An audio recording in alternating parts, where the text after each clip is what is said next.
lot of them are already in the program. Right. Oh, okay. Adding communications, which I'm like. Right, and that's it. There you go.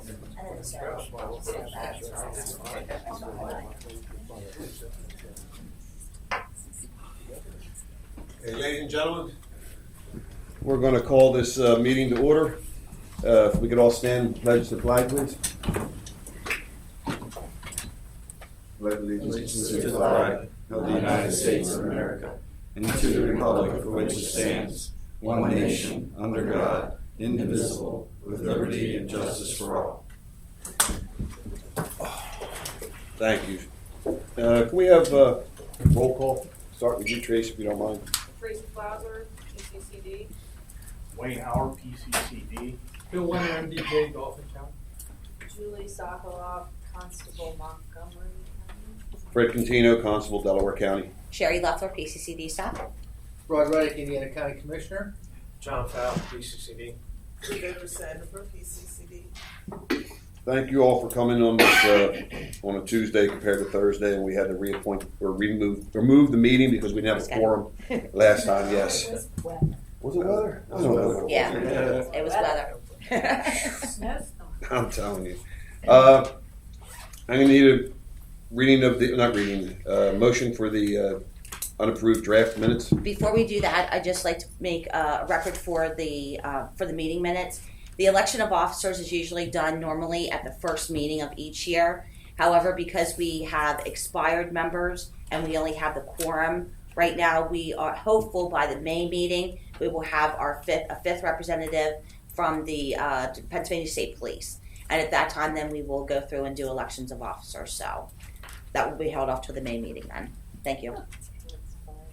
I think all of us expired, aren't they? All your. Yeah, the entire board. Mm-hmm. Yeah. Okay. Expired doesn't seem like the right word. Yeah. You can't even say terms expired. As far as the minutes for the unapproved draft minutes, do I have a motion to accept or is there any questions? Move to approve. We have a motion to approve. Do I hear a second? Second. All in favor? Aye. Opposed? Carried. The unapproved financial report. Sherry, are you going to handle that for us? Yes, I am going to do the financial report. The financial report found on pages 7 through 12 for the second quarter of the 2016-2017 state fiscal year ending June 30th of 2017. Under receipts, the balance carried forward from the previous fiscal year was $3,378,619.71. The fees collected through the first quarter were $887,902.05. The total funds available as of December 31st, 2016 were $5,187,316.71. Under the expenditures and commitments, the total cumulative expenditures as of December 31st, 2016 were $1,248,470.60. Total cumulative expenditures and commitments as of December 31st, 2016 were $6,578,646.09. That does include $389,828 in administrative expenditures and commitments. That breakdown can be found of those costs on page 13. The total of uncommitted funds as of December 31st, 2016 is a negative balance of $1,391,329.38. Now my question is what I'm seeing here. It looks like there's overlapping. Or we're having the end of one budget period and the beginning of another. Correct. So in reality, we never quite pay that total balance every year, though, do we? That is correct. And I also wanted to point that out too, as far as page 12, which is the projections, the fund projections. Typically, we have never paid full max value for a on any of our contracts. However, we are going to see overlapping contracts beginning in state fiscal year 17-18, which is going to be the contracts that we're closing out and new contracts that we will be committing to. So we will be showing negative balances in both the fiscal reports and the fund projections because of these overlapping commitments in the contracts. Staff right now are currently working on some cost-saving measures that we will present to the board at the May 11th, 2017 meeting then as well to follow up on that. But we are in extreme dire straits with the funding. If I'm reading this right, 2020 will be broke? Right now it is looking at 2021 fiscal year, but as I just stated, we will see those negative balances come to fruition prior to that because of the overlapping contracts we're going to have with the commitments as well. So we're actually going to probably see that negative balance in the projections at the 17-18 state fiscal year. But I understand that, the negative things. I'm just concerned with what your projections are. Yeah. I'm looking at the 2021. And Agreed. I think Sherry will let you know, just to let the board know, we got that data from AOPC of the last 6 years of the CETB revenues, and we literally just got it a couple days ago. We haven't had a chance to go through all of it, so we'll have that for you at the May meeting. Okay. But looking at it real quick, two trends are, whether you guys can shed some light on this, the life of a docket, you can tell. So the data from 2010, there's very little of the CETA fee that was assessed that we haven't seen yet, So as time goes on, we eventually get that CETA fee. But if a docket hangs out there for 10, 12 months, as you know, sometimes longer, it might have been assessed, but we don't get payment on that maybe until the guy's picked up 14, 16 months later. So as you get closer to today, like 2016, of the CETA fee assessed, probably just 50 to 60% have been collected. But as time goes on, so there's that delay in getting what's assessed. The other thing too is there's always going to be a percentage of where the CETA fee's assessed and we never get it because whether a constable goes out, can't find the guy, turns it in, is not found, and then the county pays his fees, and if the guy's picked up later and the county's trying to recoup anything, by statute, they don't pay the CETA fee. If the county's picking up the tab, Right. they don't. So it might have been assessed a year ago, but down the road, if the county's picking up the tab, by statute, they don't pay the CETA fee. So When you guys go through these monies for the years, can I ask a favor not to bunch it together, saying from 2010 to 2017, this is it? Because a lot of the correlation with our money dropping is the new computer design, where constables have gone from first being paid to third, where a lot of the burden is being put on the county. The other is with the Supreme Court's ruling of not putting people in jail. That's one of the biggest collection hammer we had, or tool. And the other is these counties, the county commissioners, whoever, they're pulling warrants from constables and giving them to police departments. That has to be a major hit to our funding. they gave it broken out by year, By year. county. Mhm. Okay. So we'll be able to see, each county in 2010, what was assessed, what was collected, what the balance is. But again, when you look at some of the bigger counties who probably have a lot more warrants or, dockets, they're collecting 80 to 90% in the same year that it's assessed. When you look at, just by numbers, Right. And some of the smaller counties, I think that's where you run into, it stretches into the next year or even further out. Right. But I mean, whether they're not as aggressive or. don't we have a couple large cities that we lost? Maybe I got the town names wrong, but or county, Reading, Berks, Lancaster. Did we not lose large? I mean, that's a hit. I don't care how much you can cut our IDs, you can cut anything you want from the schooling. That money's going to be hard to make up. Well, you can see that in Lancaster. Yes. Because the work now, the criminal warrants go to the sheriff. Even though they may be using some constables to serve it, they're not assessing then that constable fee because technically it's issued to the sheriff.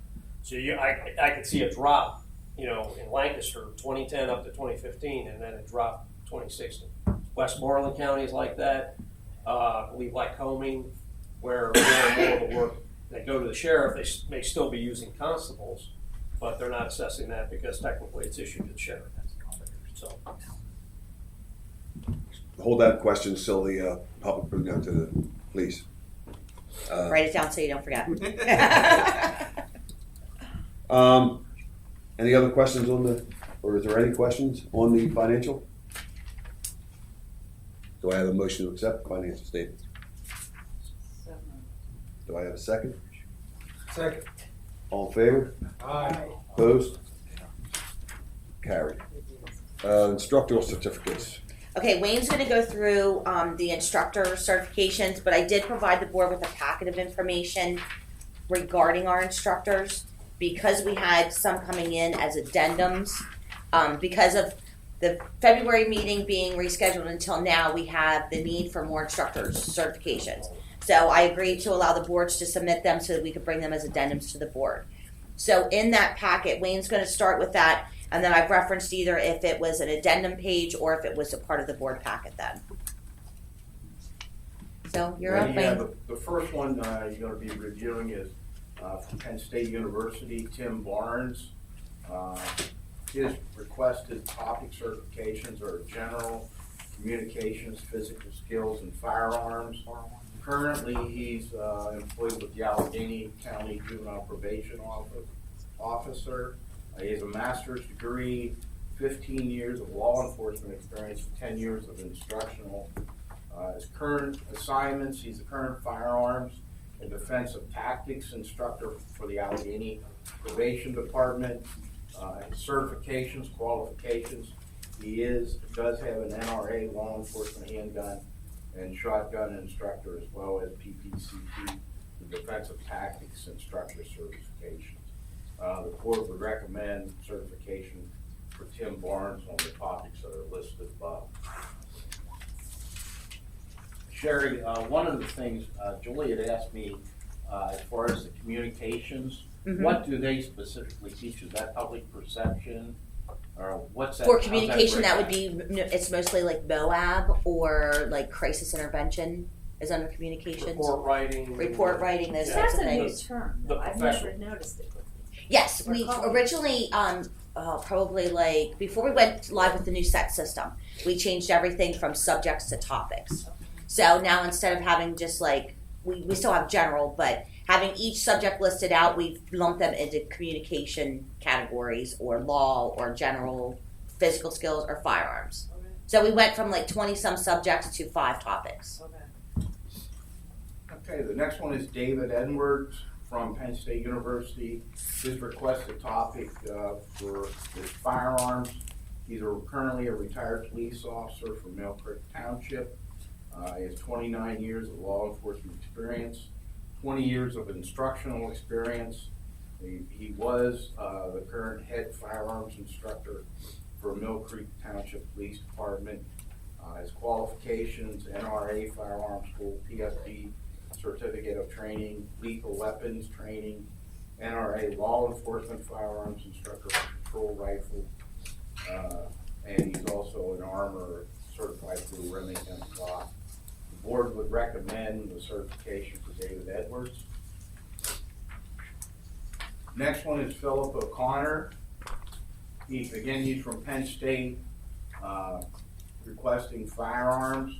Currently, he's a supervisory special agent for the Department of Treasury, the IRS criminal investigation. What's that? I don't know about that one. Yeah.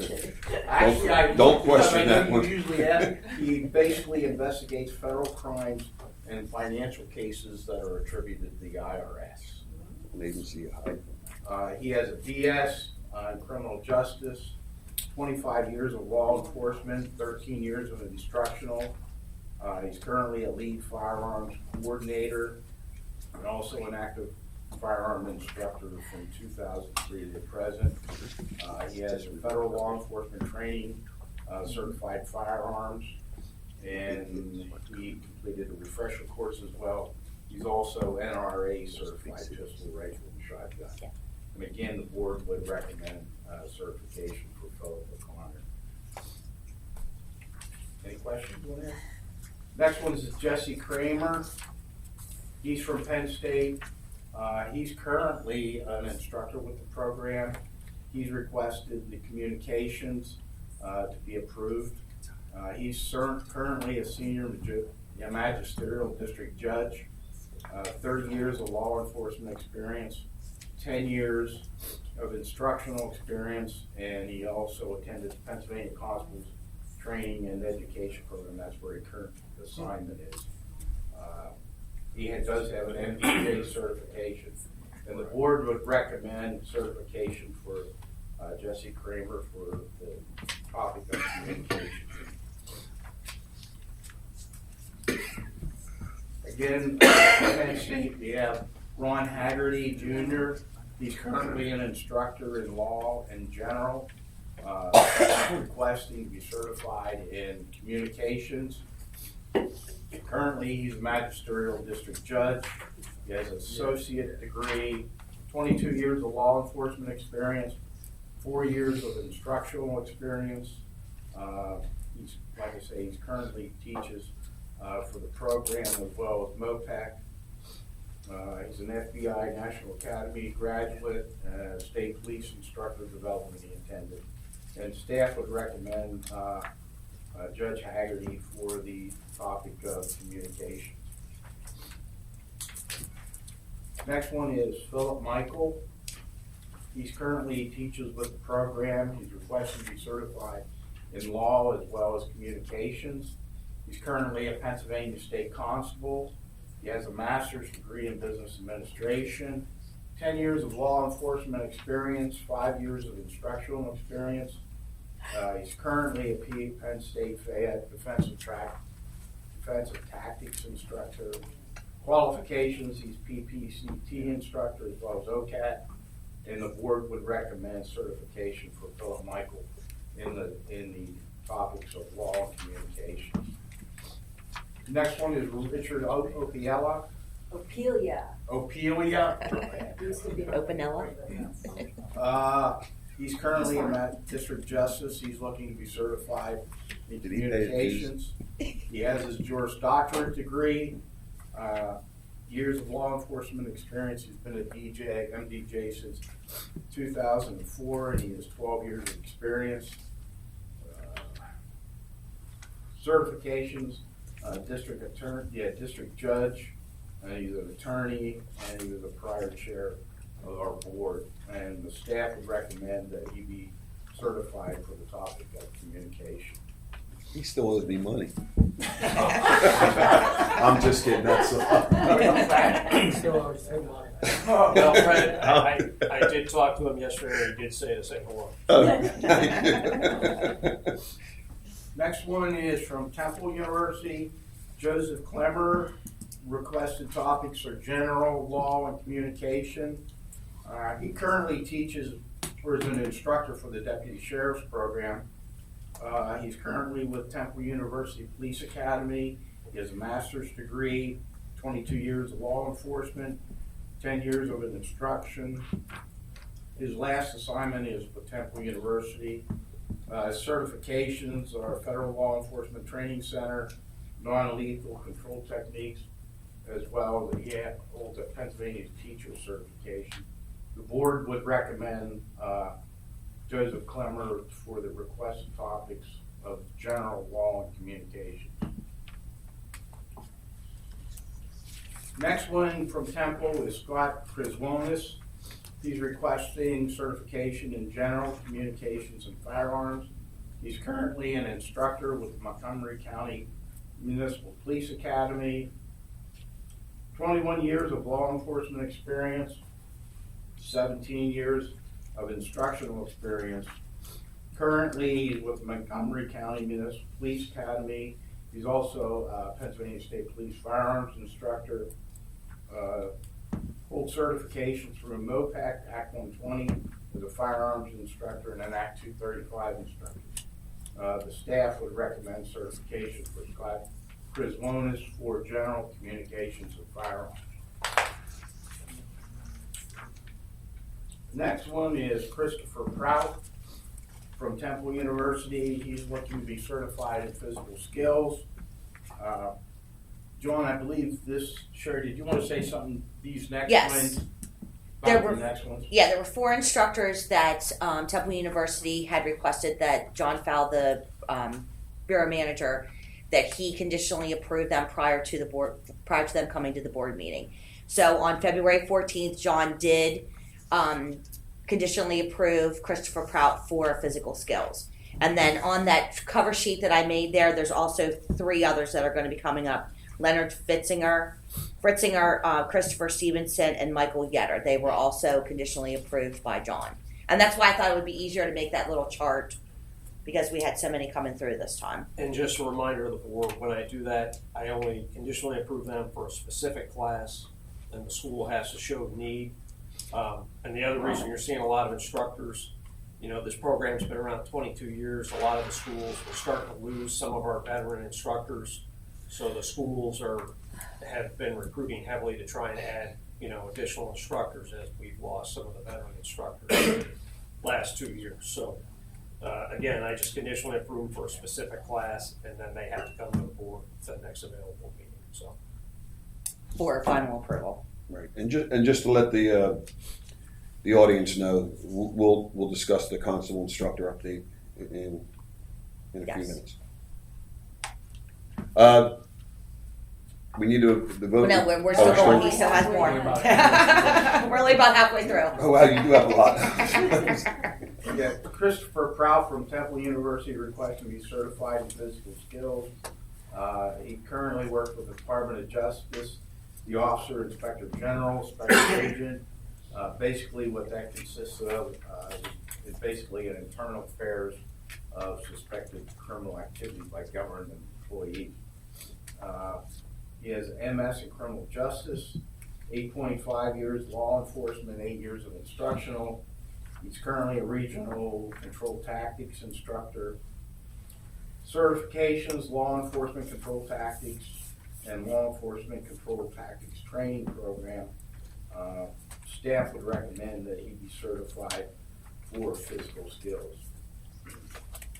Next one is Steve Hamoki for firearms. He currently was certified for general communications and physical skills. Currently a police officer at Lehigh Northampton Airport Authority. 43 years of law enforcement, 40 years experience in instructional.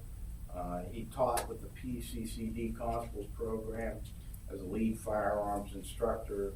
Currently he holds a MOPAC firearms instructor and PSP NRA tactical handgun instructor as well.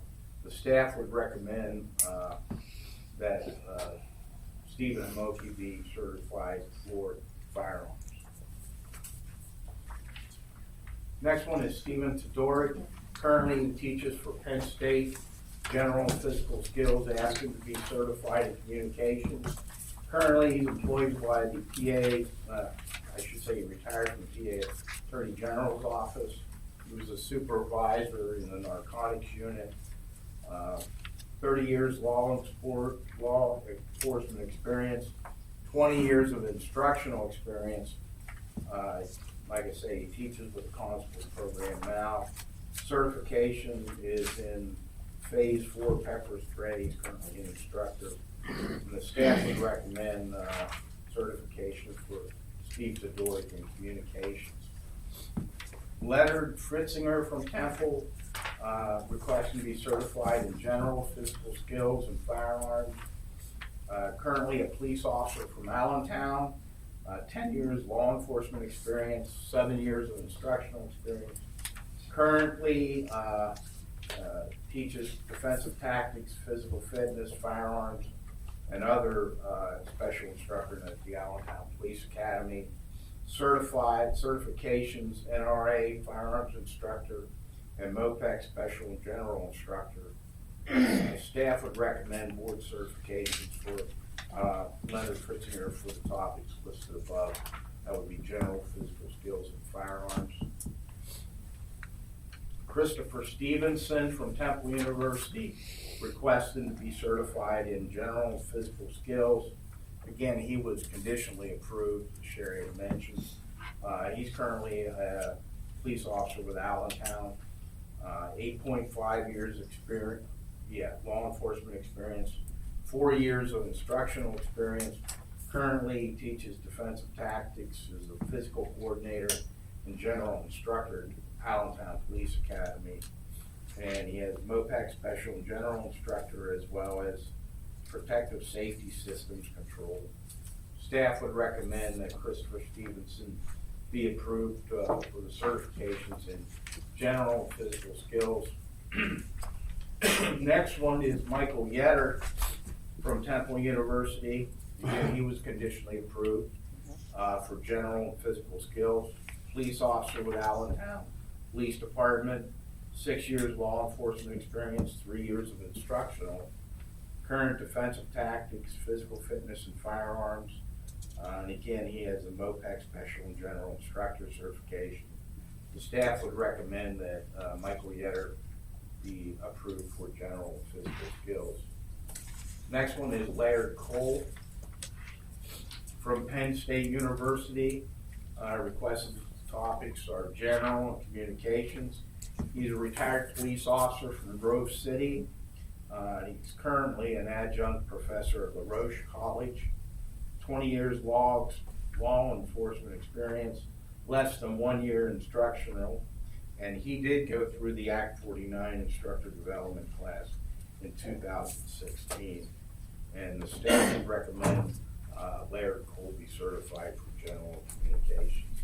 So just to clarify on Laird Cole, he did attend the instructor development training that we put on here for constables in 2016, and he has completed all of his student teaching to be considered to come forward to the board. So Next one is from Penn State, John Lucy. Requested topics are general and firearms. He's currently with the Washington County Sheriff's Department. He's a deputy, Act 120 certified, graduate of California State University, Act 120. That would have been a police officer's class. 21 years of law enforcement experience, 4 years of instructional. Currently, other certifications, Pennsylvania Sheriff and Deputy Sheriff Firearms Instructor Certification course. And the staff would recommend John Lucy for general and firearms. Next one is John Lebowski from Penn State for general and firearms. He's currently with the Pittsburgh Bureau of Police. 12 years experience, law enforcement experience, 10 years of instructional experience. Current, he's a range master with the Pittsburgh Bureau of Police. He has an NRA certification in law enforcement and handgun, also a MOPEC firearms instructor. And the staff would recommend certification for John Lebowski Jr. for general and firearms. Marcus Cohen from Penn State University. Requested topics are general and firearms. He's currently a Pennsylvania State Constable. 7 years of law enforcement experience, 5 years of instructional. Last assignment was at Grove City College, Act 120, for the firearms qualification. He currently holds a PSP firearms certification and an NRA certification. And the board would recommend certification for Marcus Kelly. And last, Brian Newhall from Temple University, requesting to be certified in physical skills. He currently teaches with the program for communications, firearms in general. He's employed by the Upper Moreland Township Police. He's a sergeant, 18 years of law enforcement experience, 13 years of instructional experience. He has Act 120 and Act 49 for Temple University. His certification is PPCT certified instructor. He's a PSP firearms instructor as well as Act 120 and Act 49 instructor. And the board would recommend certification for Brian Newhall. Is that it? okay, that was a lot to digest. Yes, yeah. Any questions?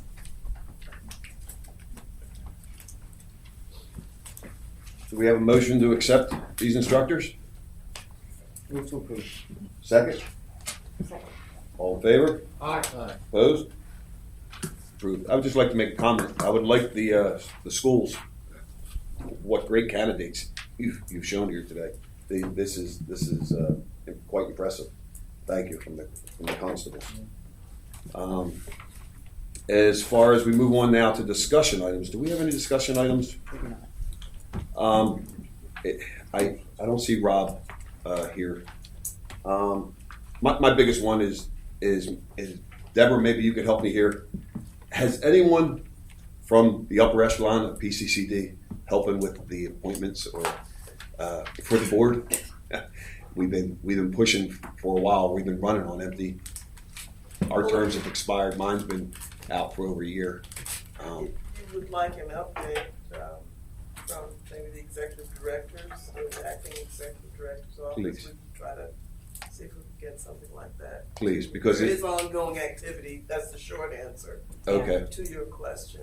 Okay. It's just we have to see the light at the end of the tunnel. It's extremely hard for the four of us to try and pull this off, and staff is, they're doing the best they can, but we are in dire need of help and with monies and time. It's health wise. There's I need to get out. Let's go on to informational items. Okay, I will start off here. Status of certifications. This is a routine update that we provide to the board. As of January 10th of 2017, there were 1,302 constables and deputy constables currently listed as active and certified. Of those, 998 or 76% were also certified to carry a firearm in the performance of their duties. Since the inception of the program in 1996, there have been a total of 4,420 individuals who have successfully completed basic training or the waiver examination and became certified by the board. Any questions on that? I will move on to the CETS update. CETS is the Constable Certification, Education, and Training System. And this is an update on the number of registered users. As of January 10th of 2017, there are 1,530 active registered constables and deputy constables who are in our system as users. This would be constables and deputies who have a valid term of office. A total of 1,297 active and certified constables that are CETS users, which is like 94% of the total population.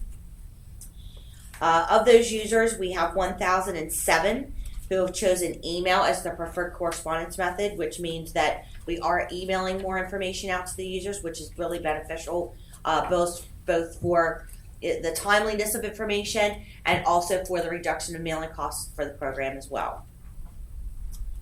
And we also have, of those 1,500, we have 458 who are sharing their personal information in the CETS system as well.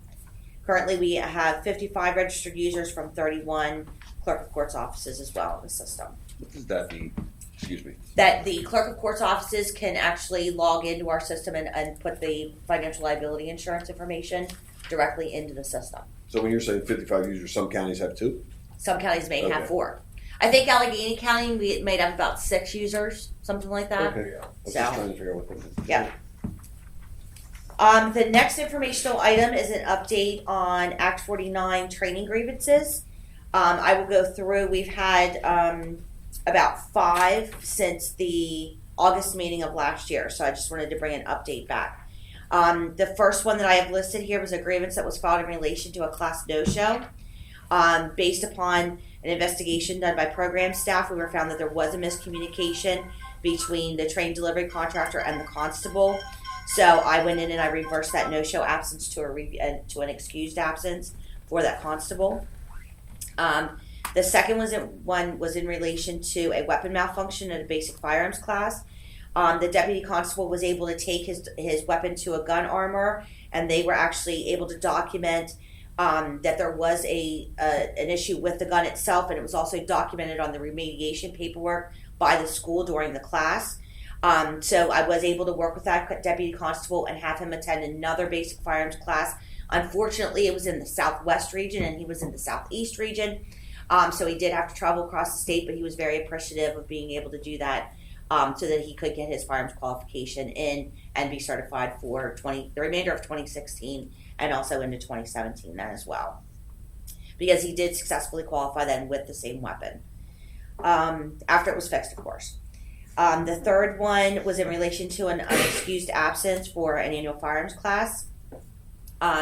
During the investigation and interviewing some of the class participants and statements that were received by the instructors, it was revealed that the constable who filed the grievance left the class early without telling anyone in the class. The constable coordinator actually got in their vehicle and went to try to find the constable. There were several issues that the constable did raise in the class that staff was not able to, those issues that were raised were unfounded. There was no information from any other class members that were present in that class, or from the instructors, or from the constable coordinator that reflected any of these allegations that were being raised by the constable. Basically, in talking with the bureau manager, John Fow, it was determined that we were going to leave that unexcused absence documented because the constable did leave the class facility, location, did not inform anyone. And we all know that at firearms classes, if somebody goes missing, it's usually going to cause some uproar at the class to determine where this person was it a medical emergency, those types of things. So we did make that determination that we were going to, that unexcused absence would stand for that grievance. Number 4 was also in relation to a no-show absence. It did reveal during the investigation that the constable did not receive a confirmation letter when he was transferred from one class into another class. So that no-show absence was changed to an excused absence as well. The last one here was a grievance that was filed in relation to a failure at an annual firearms class. There was nothing really that we could find as far as any real issue in relation to the failure at the class. Basically, the constable was upset that they had to fire in the qualification course of fire from the 20-yard line. That was basically the complaint. From the 25-yard line. The 25-yard line has been part of the qualification course of fire since 2010. So this constable has attended previous classes or since 25 yards since the beginning. Since the beginning. Since 98. So, there wasn't really anything that we could find. The constable went through remediation. There was no documented malfunctions with the weapon. So we basically told the constable, you are a failure, you need to come back and repeat the class next year, and basically we just advised him to continue to practice with his firearm. So, if you're having problems at the 25-yard line, you need to practice more from the 25-yard line. So that is just a brief synopsis of the training grievances that have been received since the August of 2016 meeting. Any questions, concerns, issues? Concern is, Sure. I just wanted to the public, let them know. Was this done through the form that we have, or was Correct. it done? Okay, Yes. so Yeah. out there, you go back to your people and you just let them know that the grievance form that's with your packet is there and you file it. And this does get done promptly because It of does. time constraints, with especially firearms if they're at the end of the year or continuing at the end. Correct. That was one of the issues with that basic firearms weapon malfunction. There were no other basic firearms classes available in the state. So if he wanted to requalify with the malfunctioning weapon, he had to go to the western part of the state. And he was agreeable to that because we were able to get him into a class at no charge, and so we tried to accommodate as much as possible. Okay. And just one other is if there was an appeal, we have had it where the appeal then comes in front of the board. That would be But correct. your staff, because of time constraints, the staff makes these decisions so the constable isn't held out of class longer than need be. Correct. And it's based on the board's grievance policy. Right. Yeah. I And just most I of them wanted to are- get that across to them. I didn't want them to think that the board wasn't involved. Yeah. But, Yeah, and most of the decisions that are made are related back to policies, procedures, rules, and regulations. So, all right. I just Yep. make sure they understand. Yep. Wayne, I'll take the next thing. Are you okay? Yeah. Okay, Yeah. go ahead. The next thing is in 2016, law enforcement waiver training waiver applications. We received 13 of them. 7 were approved. 3 were deemed to be ineligible. 3 actually came forward and took the test and passed the waiver exam. So 3 out of 13. May I ask a question? And I just want to, again, this is for the basic training. This is for the basic Can training, correct? we make sure that word Yep. gets put in there? Because Yep, will do. people will say, Well, but it says training, and I'm a police officer and I want to challenge it. What happened to the other 10? They had to take it, the class?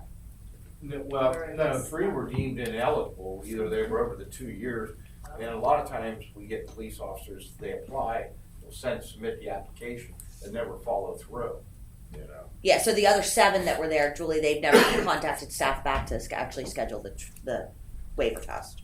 So these guys that weren't elected or appointed, they just wanted.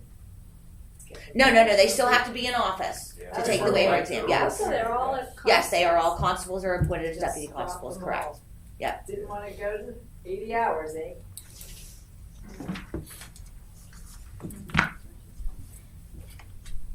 233 stipend. John? Yeah, Fred, at the last meeting, you had asked about just a little history on the 233 payments, the stipend payment for attendance and continuing education. As you can see there, the chart, we only we actually only paid 3 years. The 4th year, training year 2009, it was put before the board, and I think that was the first year that the board said no. And it shows the rate that the constables would have been paid, how many were eligible, what the actual payment, and then all the way to the far right is the actual payment. Because early on, one of the things these guys had to file can't think of the name. W-9. W-9, thank you. With vendor management, so they get a vendor ID, because if year after year they're going to get a check from the state, they have to have a vendor ID. And for whatever reason, if they didn't file a W-9, they didn't receive payment. So there were guys who were eligible who just never followed up and didn't get a payment. So you can see that what the estimated was payment to constables, and then what it was typically much lower, what we actually paid out. Because for whatever reason, constables didn't follow up. So, Yeah. Well, and the reason asking for that was for the commission for PCCD, if they did, just again to show other cost savings that the board has made and the constables have carried on their back is the loss of that. Thank you, John, for doing that. Next is just an update that was requested for the last board meeting regarding our constable instructors. Over the history of the program, we've had a total of 30 certified constables that were presented to the board for certification. 13 instructors are still currently certified to teach in the program. Excuse me. And 16 have been decertified over the years through either the decertification process or they're no longer affiliated or working with the training delivery contractor. One constable instructor attended an instructor development course in 2013, but never completed the student teaching portion, so they were never actually presented to the board.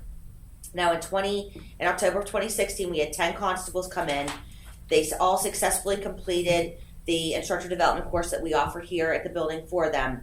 Right now, they are all working on their student teaching obligations before being presented to the board, with the exception of Larry Cole, who was just certified during this meeting. So that's the gist of all of the constable instructors we've had over the years. What's the student teaching obligation? They have to teach what? One class, assist in one? Yeah, they have to have 8 hours of student teaching with a mentor, with a certified instructor who is considered a teaching mentor. So that's basically 2 4-hour modules or 1 DT? Yeah. Okay. Yep. And Well, I guess it depends what they're applying. Yeah, and it would depend on what topic they're applying for. And most of these guys have started out with general topics, to get them broken in, and then they come back to the board. I had an Okay, instructor just in one my class in February who was a newly appointed constable a year ago, so he fast-tracked. Must have really wanted to do it. well, no, maybe he might have been an instructor already. and became a constable. I don't. Yeah, now like I Marcus was Cohen. really surprised that he was instructor. Like, wow, that was pretty Well, Yeah, one of the ones we just went through, Marcus Cohen, I believe he was from Penn State. He is actually a constable, but he had the actual law enforcement training experience, background, that type of thing. So we were able to bring him forth without any instructor development.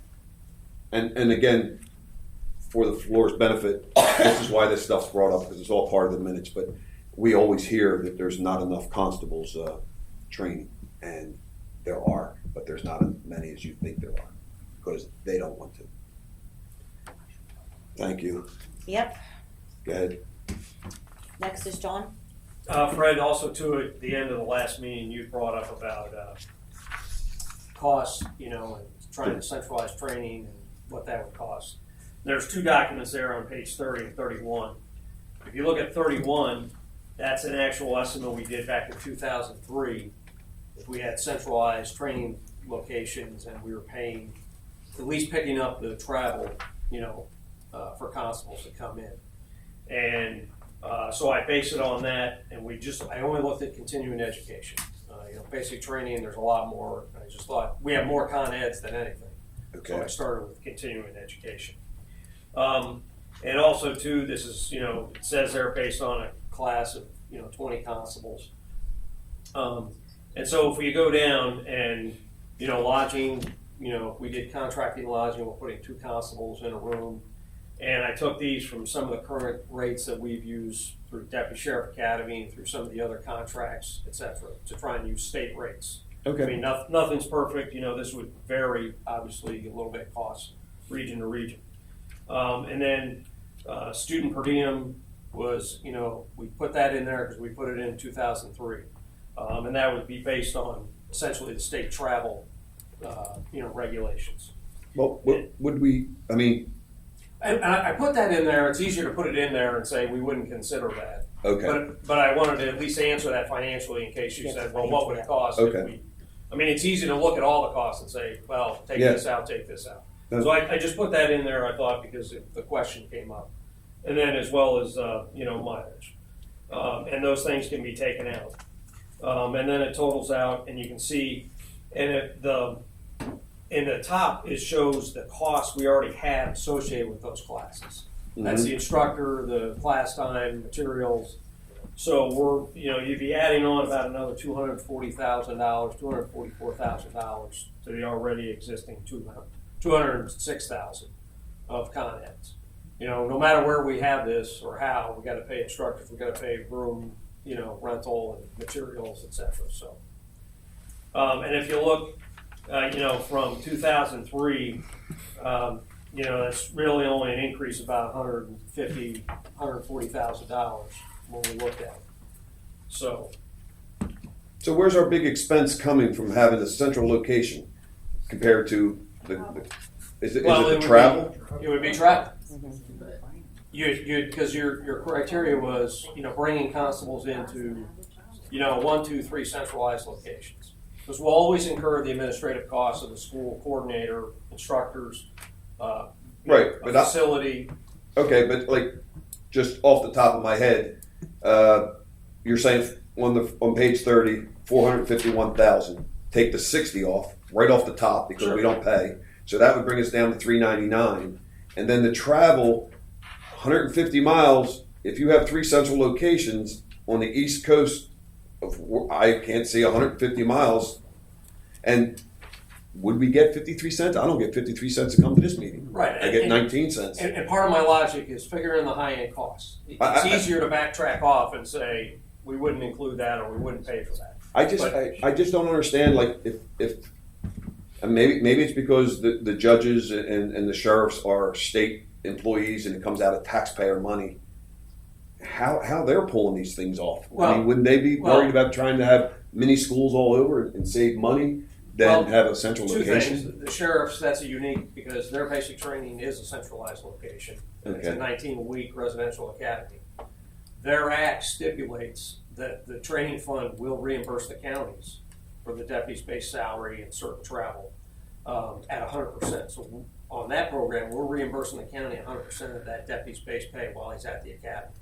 Plus, we're providing the room and board and certain amount of travel to and from, because on the weekends they're not there. We send them home. So it's it's similar but not. Okay. And then on their continuing education, that's on a 2-year cycle. So they only go to Con Ed every 2 years, and Temple University is the training provider. They have a small team of instructors for the most part that travel the state. So they'll be in the Reading area for 2 weeks and knock out 3 Con Ed classes. Then they go to Williamsport. So over a 2-year period, they're traveling. They have instructors. So really, our big cost there is, well, we're still paying the deputy's base salary for being a trainer, but it's more of the contractor. And when we have a small number of instructors, we found it's more efficient actually to move them around the state. Okay. I'm just, it's something somewhere, either the board or legislation or somewhere, someone's either got to look at our act or, in our act it says up for continuing ed up to 40 hours. Something's got to be cut somewhere. If it is, every other year, somehow, some way, we got to try and save money, and it's not working as we're doing it. And if any other kind of cost things you're going to come up with, they're going to be peanuts compared to what we're doing. Part of the problem is, I think at this point, the fund, we've crested that hill where we were spending as much as we were bringing in. Yeah. We're on the downward slide. As you said, anything that we can bring to you that say we can cut this, whether it's on contracts with the schools or administratively, the amount you're saving is very minimal. It still makes an impact, but it's not enough to stop the financial decline. Again, keep in mind the surcharge has not been increased since 1994. And the crazy part is the answer is not just the surcharge. Right. What we've lost in warrants, that increase in the surcharge will put us right back where we were last year. At the same amount. We're going to bring in the same amount of money that we did a year ago. When you look at the cost of the CETA costs, it's dropped $70,000 every year. So the numbers just keep going down and down and down. If they increase that, it's going to put us right back up, but we're still spending the same amount. It's somewhere on the cost end. It's either. Part of the problem is, and I've been with the program since it started, and I've not been able to come up with a workable solution. Because it's always been about 1,300 certified constables. We have large clusters of constables, kind of across the south part of the state, the Harrisburg area, around the Philly area, around the Pittsburgh area.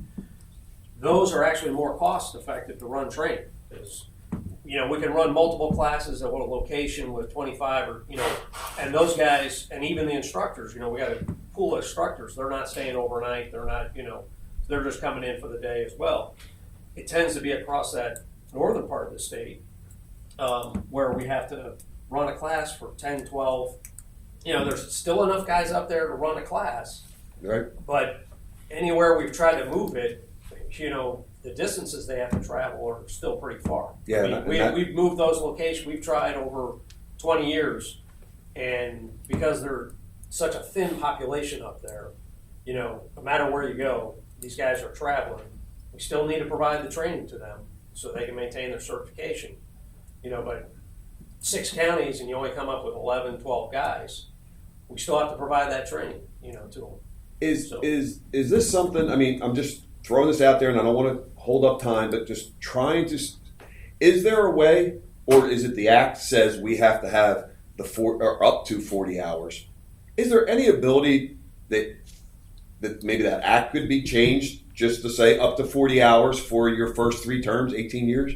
God's honest truth, you've been the director for years. Our laws in revolving around the constable have changed minutely. We had landlord-tenant change for motorhomes. The day amounts changed for evictions. But shy of that really hasn't changed. After your 18th year of doing this job, I could challenge any one of these classes only because we've been doing it so long.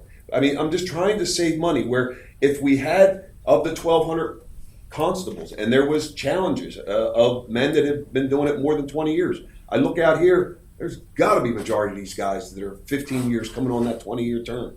And Fred, changing the act, I've always said that's up to constables and, I know, but I'm trying at this point to whatever ends up in that act, we as a training board and a training entity will, put into place. But right at this moment where it does say in that act, up to 40 hours. And one of the reasons the board has never gone up to 40 hours on the con ed is because of the firearms. The board has always viewed.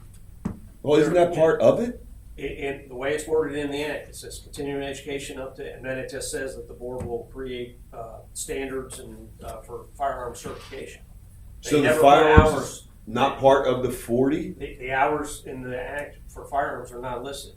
But early on, the board, when they established the 20-hour firearms, they viewed that as these guys are doing 20 hours, classroom continuing education. Right. And then if they're carrying a weapon, that's another 20 hours.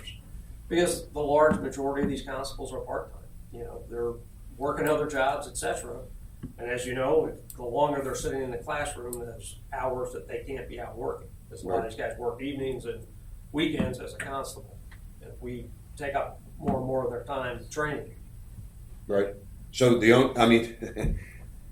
it doesn't look good on paper when a school reduces their hours, but in reality, the cost for the firearms, is there a way to cut cost in that? Well, and we'll be does- bringing it to you. You know, one of the big ones is reduction of the amount of training ammunition we provide.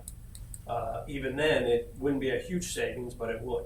And from schools, instructors' costs and stuff. I mean, what I don't really know. I'm not a policeman, but I'm sure the floor or you, John.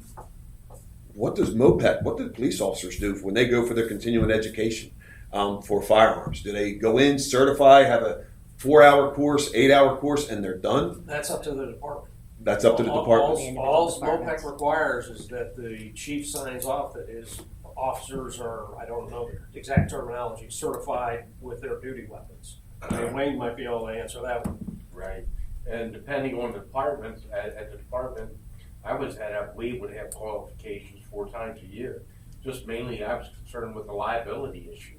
Mm-hmm. I wanted to make sure rather than just qualifying once, and then we would even have different trainings. So they were still documented as trainings, but I thought it was imperative from a liability perspective.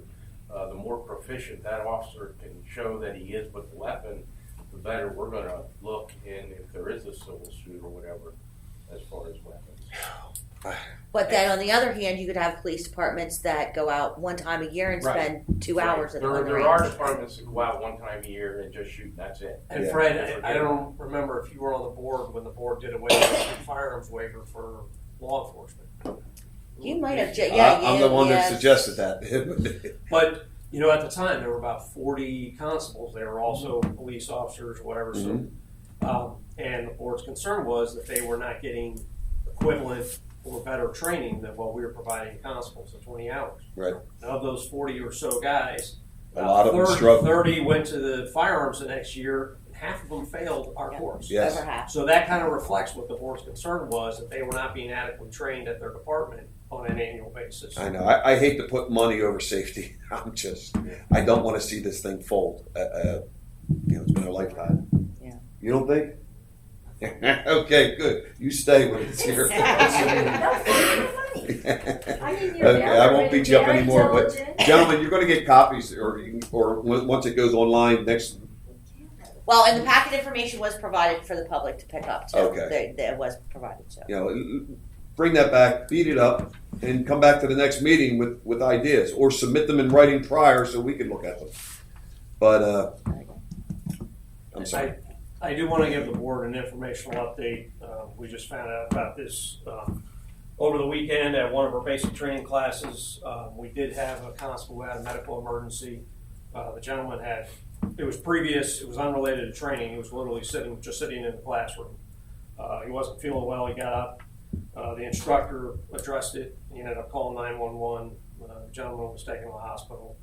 It was unrelated to training. He had some other medical health concerns, but he's still in the hospital, but he's doing well. I know the instructor and the school have talked to his, family, and he's doing okay. He's still hospitalized, but I just wanted to let you know in case you heard anything. So, wow.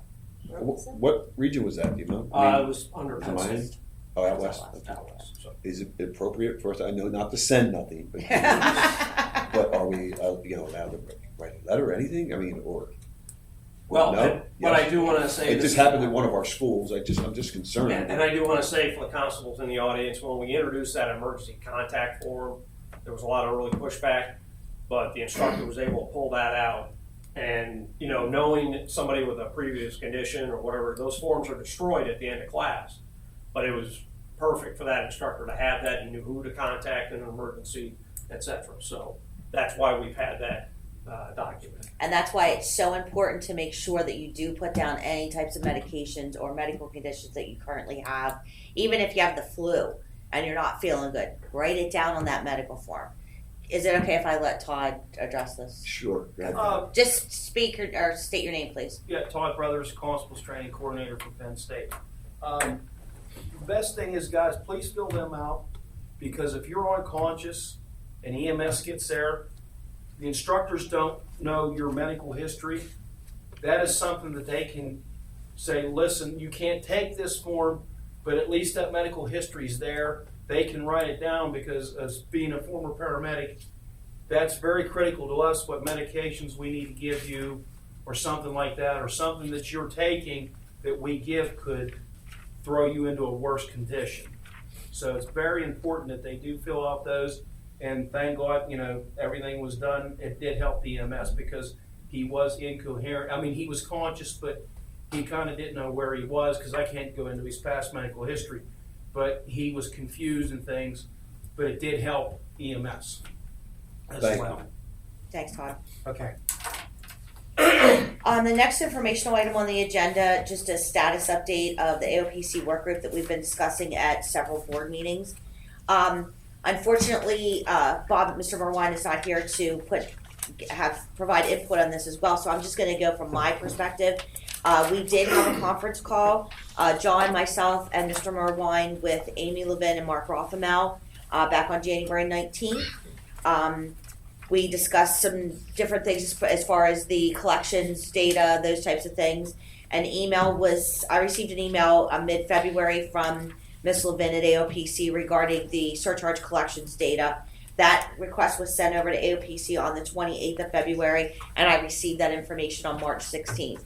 That is the information that John was referring to earlier as far as, the collections, and we could see if a server fee was assessed. Was the money collected? Was it, that type of thing.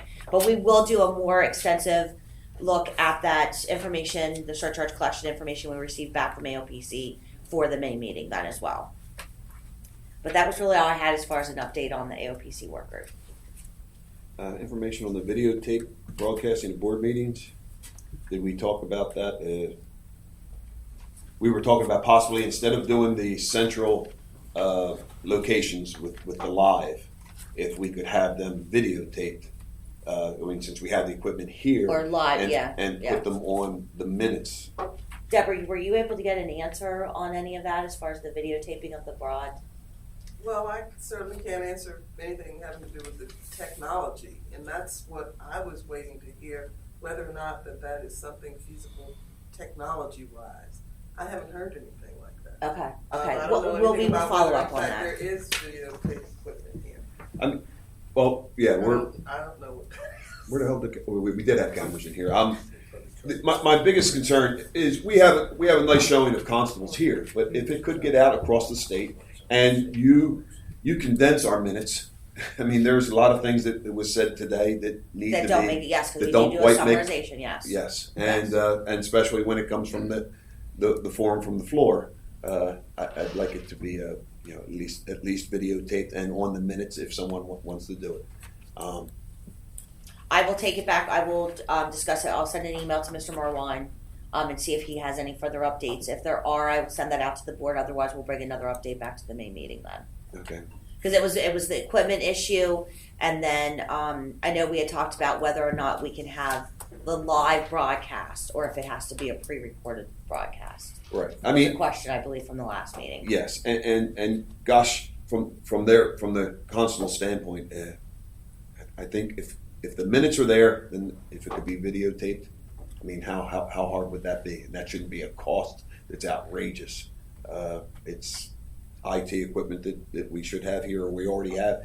Did we buy that equipment when we tried to look into the? Well, see, that was one of the issues with the WebEx project. WebEx that we were using was the quality of the cameras that we had available. Okay. And that's but why that was for all the regions too. We're looking at one here. Correct. Okay, so. But I will take that back to the office director and see if I can get some clarification on that. Please. Will do.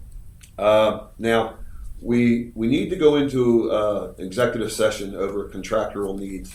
I need a motion to go into that executive. So moved. Second? All in favor? Aye. Opposed? Okay, we're going to go into executive session. If you guys give us a few minutes, I'd appreciate it. We'll call you back. Can you put your name right there? I forgot to do it. No. Oh, no, well, I got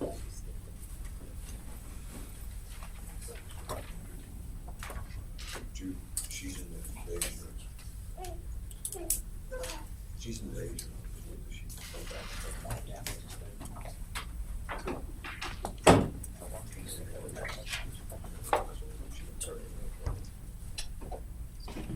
We're going to wait till one of our other board members come back before we open it back up, if you don't mind.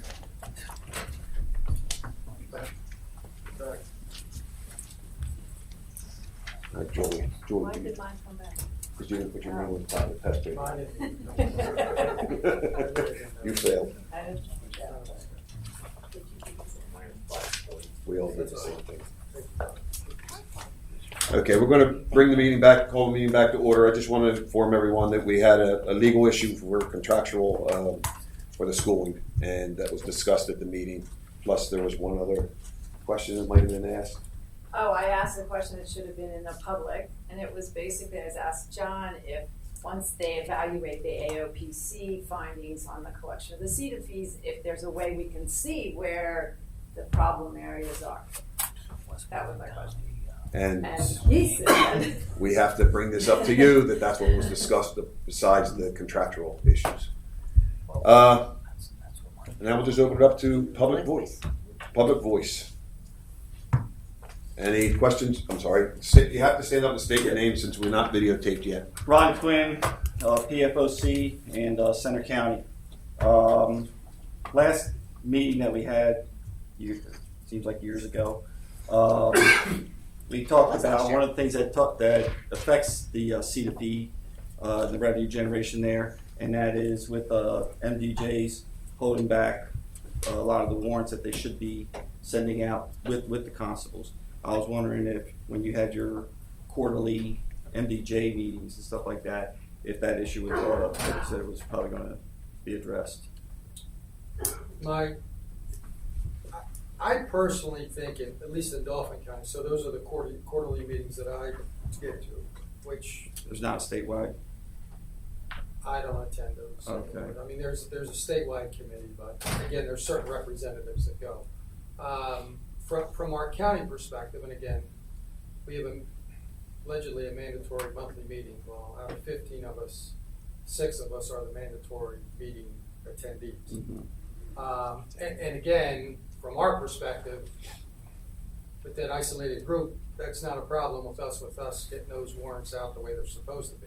Mm-hmm. But and I've said this before, as disjointed as I think things can be, because there's so many constables in the Commonwealth, I think the MDJs are very similar to that. We hear that constantly. And there's 500 of us, and you probably have 300 of those 500 that do things just totally different than the next guy. And again, I find it difficult to believe that can't be better streamlined, but we have so many problems in our own county that our president judge, for whatever reason, has bigger and better things on his plate, and things are just overlooked. And it's a shame. I mean, clearly, I think our side does contribute to part of this problem, but I don't know what the easy fix to that is. Well, the easy fix would be that if they have 5 warrants for Pat Smith, and the judge has those 5 warrants, and instead of just issuing one to the constable, in which case the at this point $5 CETA fee will be collected, all of them should get issued to one Pat Smith at the same time, so that all the CETA fees could be collected at that particular point. But not only do you have that, but of course we do have the effects of Lancaster County and Westmoreland, who have turned their things over like you were talking about too. But also, like you mentioned during our meeting here and stuff, where you talked about the returns and how some of those things fall back on the county. I'll tell you right now, from dealing with a lot of constables and stuff, those returns and the impact on particular counties is very, very, very minuscule. Okay, does it happen? Yes, but but it's not one of the prevalent and driving forces that would affect have a drastic effect on the CETA fee generation. Well, it just says in the act that if the county has to pay the cost, pay the constable's fees, they don't pay the CETA fee. That, Right. so it doesn't matter whether it's 100 or 10, we lose that CETB that was assessed, because now the county's picking up the tab, they don't Right. pay it. Wait, excuse So me. that's in statute. Yeah, but excuse me, Yeah. just for one second. But from what I understand from that statute, because we just left a meeting yesterday with our county, that $5, the county doesn't have to pay me the $5, or they pay me the $27.50. I think that's what that wording is. Is the constable is to be paid, but this $5 fee is Surcharge is not. right. But if it is collected, eventually it would be paid. Correct? It just says that the county is not required to pay the surcharge. Right. I'm just Right. okay. Because it doesn't get. And when you say minuscule, let me tell you something. Part of our meeting in our county, and I'm only using our county, and the guys, I'm not representing Delaware County. I just, what I've seen when I've been in meetings. Turning our pay sheets in because of the Supreme Court's ruling on not putting anyone out in jail, the district judge's inability to put people out there, hammer. We do our job. If the people don't have the money, the county's paying me. And that's what this meeting was about. They were like, they saw a large increase in our pay sheets. And it is substantial how much I'm turning in since they've made these rulings where they can't put people in jail. I'm just trying to let you go. Don't say that's minuscule. A lot of these county constables are turning a lot of them pay sheets in, and it's excessive. And if they're not collecting the $5 CETA like you're saying, I know this month I've turned in a couple hundred warrants for Right. $27.50. That if they're not collecting that, wow, that is something I didn't know. If we ever do get to meet with AOPC, that is something I'd like to definitely look into. Definitely. What Sherry was saying about the constable instructor status update, all I want to say is out of all the ones that we just went through here, 2 constables. I think that has to do with recruiting and with the schools coming up with their renewals at the end of this year, or renewals or at least up for bidding. I think that should be one of the requirements that should be put in there, that there should be more recruiting effort to bring more constables into it. And because I know, speaking for myself, and there's others out there too, that we're not being worked and stuff. And it was basically because they're saying there's not enough work. I beg to differ, but there again, like I said, I think it's more of an emphasis on the schools. Am I misunderstanding? Are you meaning there's not enough constables training, or the schools? There's not enough. using- No, there's not enough constable instructors. But part of the thing when I think in the last time that the biddings went around and the current contracts were in, there was supposed to be an emphasis on more constables coming in to train constables, Well- like we talked about before, because we have a lot of retired police officers, current police officers, different law enforcement agencies who come in to be instructors. But like I said, if you go to the State Police Academy, you're not going to find constables there being instructors and stuff. You're going to find either former state police officers being instructors or current state police officers being instructors. Same thing with sheriffs and stuff like that. This is the constables. This is our realm. This is our world. We should be training our own, and we've got enough talent out there. You can't tell me we don't have enough talent. It's just not being recruited. Can I, if I'm not mistaken, John, or someone help me here, in our class registrations, the packets that come out, it does talk about constables. Please try and, if you would like to, we have a course where we send you to school and we teach you. I'm going to speak from experience and being here a long time, not on the board, as a constable. Constables are a unique type of person. Mm-hmm. Okay, we chase the dollar bill and we're out constantly hustling. Mm-hmm. In my county, we had 3 guys sign up to do it, but then when they had to give the time up to go to the school, Mm-hmm. they were losing money, and so they gave it up. It's our own men. It's not. We do try to get them, but look at here. How many constables are here out of 1,200 constables? Mm-hmm. Us. We come, but these guys don't want to. They all love to complain that we don't have enough constables, but not one of them steps up and finishes the course. Well, I beg to differ on that because of the fact that when I first got into the construction stuff, I was actually contacted by the school. Okay, the school was recruiting at that particular point. It has dropped off of that.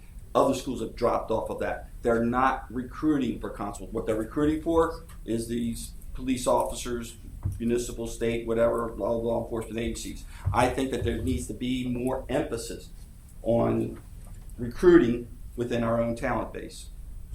And just putting a little flyer on something like that to send on out is not sufficient. I think the schools need to actively recruit, just like they're actively recruiting for these other instructors. I do like Fred's idea about the central training, and I would just offer this up. You've got a state property over here, Fort Indian Town Gap.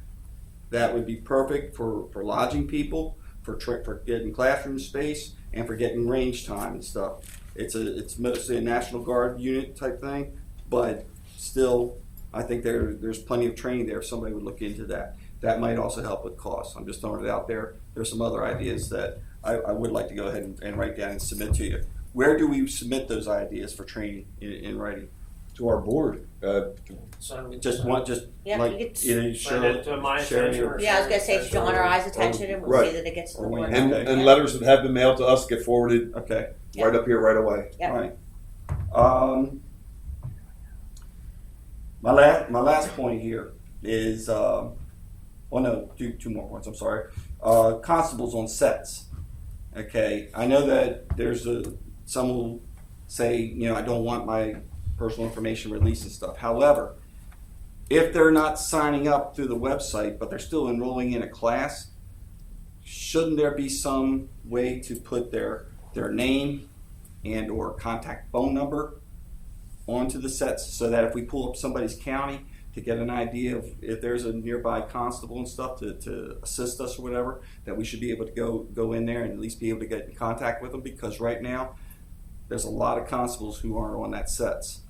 If they're signing up for a class, they should be able to at least be put in there for the bare bones information stuff to be able to contact. Well, and again, it's purely voluntary. So if they're a It's sex purely user- voluntary as far as the release of their personal information. A person's name, county, and phone number, for work phone number, is not personal information, and that would go leagues to help out people being able to find assistance from other constables. Now my last point would be training standards.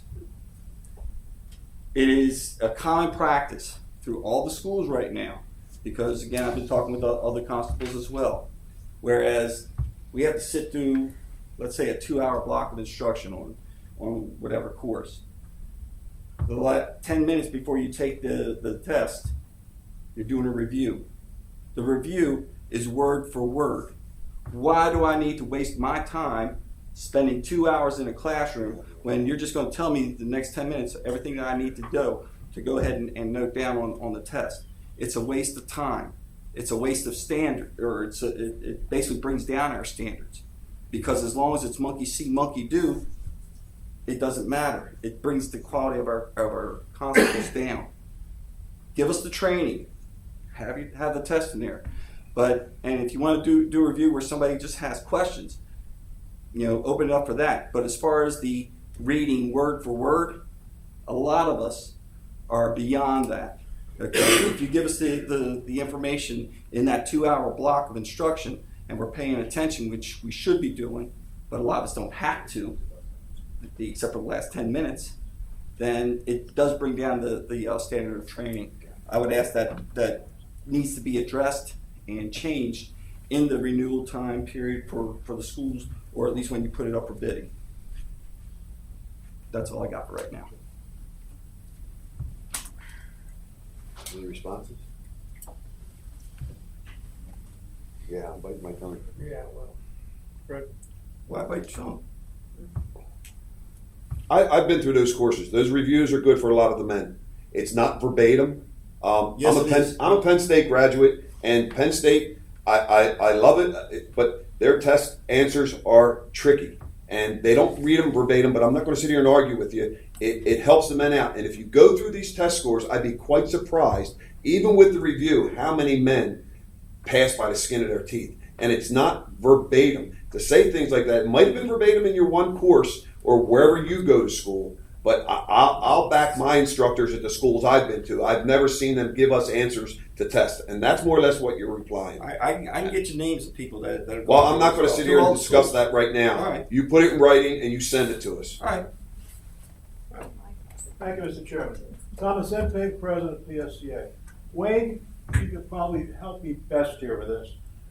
On your instructors for certification, you raised the question of Steve Yamoki for firearms. He's been my firearms instructor for 15 years. Right. I don't understand that. You want to address that, Sherry? Yes, I can address that. Mr. Humaki's firearm certification was removed by the board due to a training issue, and he was being he had to come back to the board to be reinstated as a firearms instructor for Temple University. After completing certain requirements. He was actually, I have the dates here somewhere. It was, I'm going to say it was June 2nd of 2016 through December 2nd of 2016. His firearm certification was revoked by the board. Thank you. Yeah. And cost effectiveness in firearms, we are shooting less ammunition, like you mentioned, John. That is helpful. Again, it's not enough to save the budget, but it helps. So thank you for that. That's all. Stand up, state your name, please. Paul Bate from Jefferson County. My question is we're having a problem with the warrants being reissued because the auditors are coming in and telling these DJs that they need to be recalling the warrants after 60, 90 days. And they're doing that, and then they're sitting on them. So now we're getting thousands of warrants sitting in the drawers because they won't reissue them because the auditor's saying that they need to be recalled. So I don't know who runs who, or who's boss, but I mean the auditors seem like they're telling these DJs what to do. And that's between AOPC, the auditors, and the court administrator. Well, I I understand, mean, I'm not but trying that's to- where you're allowed the $5 then are not being collected again because they're just reissuing the warrants and they're sitting on them. Right. And we're the end recipient of that $5, but we're not involved in that process at all. Well, I know because Unfortunately. like 3 different organizations coming in and telling everyone else what to do. And that's That would be a question we would that I would like to have asked AOPC, and we're hoping that we can eventually get with them. Because my understanding, Judge, maybe you could help me. Was that ever a rule that they must be, or was it recommended they should be returned in 60 days or 90 days? Recommended. Recommended, not So mandated. sometimes we'll pull our stuff back out at 60 days, and because I'm fortunate, I've got a very large police department that has a warrant officer, and I got a very reliable constable. So sometimes, the constable will bring back after 60 days, it'll be issued over to the PD. There's times the PD will bring them back, and I'll give them to my constable. So it's always in that system somehow. And that's what they're doing. But why not reissue it to the constable once he had it? I mean, what's? Well, I'm not saying that it's not in some cases, but in other cases that he's like, look, I'm just dead ending here. I don't have the mechanism to search these people out that you guys don't, like the police departments do. So sometimes it's just easier to go the other direction. Right, and I mean, we do get help. They shouldn't be buried in drawers forever that nothing's being done. Well, that's what they're doing. Have you tried sitting? I mean, look. Have you tried sitting and talking with your judge? I mean, a lot of judges, if I'm not mistaken, they take that one hit. If they're going to take a hit in an audit, The majority of the auditors, time, they're afraid of the audit. They're scared to death of these. Are they? Absolutely. Because they get written up because if they do it twice or they get written up twice, then they get written up and they have to do. Are you afraid of the auditor? Yes, you are. Nobody wants a bad audit Right. finding, but audits typically we're talking about financial issues. Right. That's all they're worried about, as long as the state's getting their money and stuff like that. These gigs on whether the warrant's sitting back in a file, I don't care. That's what's happening. At least a lot of DJs up in our area, and it is good. The other thing is it is good that they're teaching our feed bill to the DJs in their schooling. But I think the problem is, I think we're going to get it taught in ours this year too, right? Right, there's a review again on the fee, and there's some exercises. But the issues there are... And the point of the training for the constable is because we took, a lot of these counties have handbooks now, and as you all know, what each county pays on different fees, they do or don't pay something, or they interpret it differently. Right. So So the worst ones we find out are, throughout the state, the DJs that are defense attorneys make the worst judges across the state. We're not going there. But anyways, it is good that they're teaching it, but you've got 4 or 5 instructors, and they're all teaching it 4 or 5 different ways. Well, this is where John came in, and they said we are all different. And I'm going to continue to say this. I mean, clearly, the president judges of these 67 counties clearly are the guys that run the show with our level. If there was strong direction from them at the top as to what specifically they want done, then I think much more of this would be done. But quite frankly, I think every president judge, for the most part, views these guys as themselves. They're elected officials. And I'm not really going to meddle in their business. And I don't know whether that's the perfect way to look at issues, but the fact of the matter is I think that's reality. And so then you got everybody doing whatever in the world they want to do, and it's, we contribute to, quite frankly, the failure of this financial system. How do we get everybody on the same page? Well, I don't know. I mean, And I hate to say this, but when we've had, please believe me, I've been very blessed working around good constables my entire 38 years that I've been in this county. But when the isolated difficulties have happened with the constable, where do they go? To the desk of the president judge. And then suddenly you have that guy who says, quite frankly, my interaction with my constables has only ever been very negative. Unfortunately, he doesn't get involved with some disaster. So then how do we shape his attitude about the entire process? And I'm afraid there's a ton of them out there that, quite frankly, don't really care whether we survive or we don't. And yet people at my level say, you can't, we got to have constables. I mean, we can't survive without them. But they have no appreciation for that. Well, like our fee bills set by the legislators. I mean, that's statewide.